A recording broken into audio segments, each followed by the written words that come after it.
Hello everyone, my name is Elizaveta. Welcome to WelcomeTech channel. Today I will tell you a story about a very persistent person who got his global talent, exceptional talent visa from the fourth try.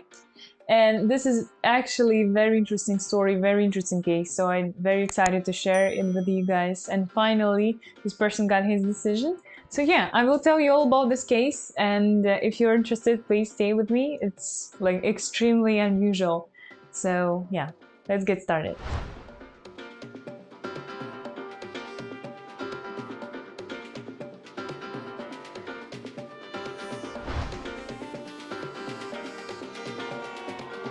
So our client was a technical lead in a product-led digital technology company. He worked as a technical lead for about 3 years in this company. And before that, he also worked as a technical lead in another company for 3 more years. So starting with like 2018, about that. Before that, he had the technical role as a software engineer and software developer, and he has about maybe more than 10 years of IT experience in general about that. So he is in the UK on a skilled worker visa. And honestly, many people who are on skilled worker visas, they try to switch to the global talent visa with our help or without our help, or like in general, because of course, skilled worker visa is like a typical work visa, which is quite restrictive. So it gives an opportunity for you to work only on one employer. And because of that, because of like inability to switch, sometimes employers start act a little bit crazy because they know that there is nothing the employees can do. And if you want to, and of course this is like a very tragic situation, and this does not happen very often, but usually people, they from time to time, they want to change their jobs, or they want to participate in other projects, or they want to be free in some ways, and they want to switch from the skilled worker to the global talent visa. So our client, he started thinking about that too. And he started preparing his application with the global talent visa. He was doing it with some other consultants. So, and he had a negative feedback. So he got his feedback back to like February 2023, and he was quite like upset with that, and he wasn't happy with like the quality of work of these consultants. So he have decided to change the company that he worked with. And he started talking to us. And actually, I remember I personally did like analysis of his case, of his refusal, his performa, and I have built his strategy, and we started talking about the risks. And I remember saying that you have quite a strong case for the exceptional talent visa, and there is no problem with like the contributions you have made to the company, actually, right? So the contribution part is OC3, it's called, like the contribution to your work, to the digital technology company, and so on and so forth. So for the last 5 years, it was a great criteria that he would cover if the documentation was made correctly by the other consultants that he have worked for.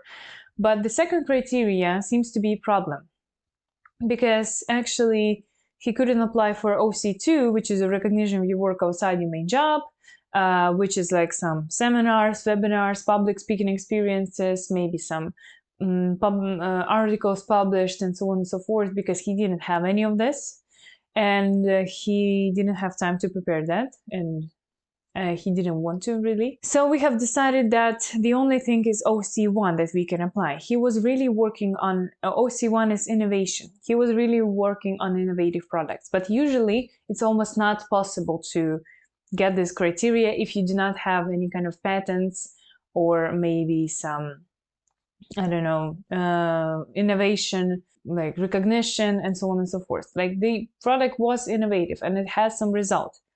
But how could we prove that it was innovative? Because we cannot just explain to them that it's innovative. We need to prove this somehow. Usually by a patent, or by some like recognition from the community, for example. There were articles about this product, and so on and so forth. He understood like these risks, and we have started working on the application. So we have started working with him in February, at the end of the February, basically.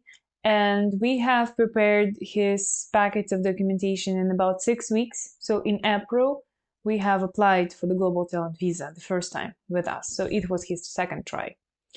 And as I have predicted, actually, he got a refusal, but it was still a right move to still apply because we got a very valuable feedback from the technician. So for his first pro forma, he got the contribution approved, and all the rest criteria, they were not approved. Oh, especially the innovation criteria, like it wasn't approved, and like technician said that the evidence did not explain why the applicant work was innovative, because actually we have provided like the technical part of the system, because it was like the innovation was not recognized and we had actually nothing to provide before that. So this is why it was refused. The only thing that needs to be mentioned is that there were patents actually for this innovation of his, but he was not one of the contributors to this patent, so there wasn't his name there. I think this could be a problem for his. So we made a second application. The second application was in August, and we actually did our best to straighten that criteria. So we have added like more recognition, we have added more recommendation letters from people, and we have applied again, and the result was actually the same. So it's OC3 and well, nothing else. They were not happy with the OC1 that we have provided, and unfortunately there was nothing we could do about that. We have decided to straighten it even more and to provide some letters from clients to provide like with the fact that this was innovative, and to provide it by like a community recognition. So we published an article about this technology, but it was like written from someone else. Actually, that wasn't his article, but just we wanted to show that it is recognized in a community. So we did that, and we have applied about like September, and finally yesterday, the 12th of October, he got his endorsement. Wow, finally.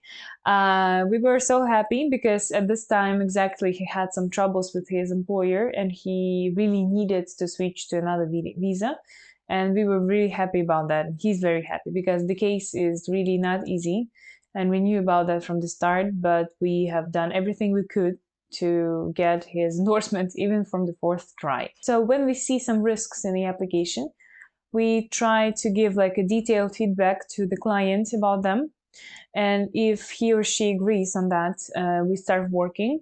And if you want to do the same, if you want to know about like what chance do you have for your application, you can sign up for free consultation with our experts. We will try to do our best to give you like the most objective like chances that you have.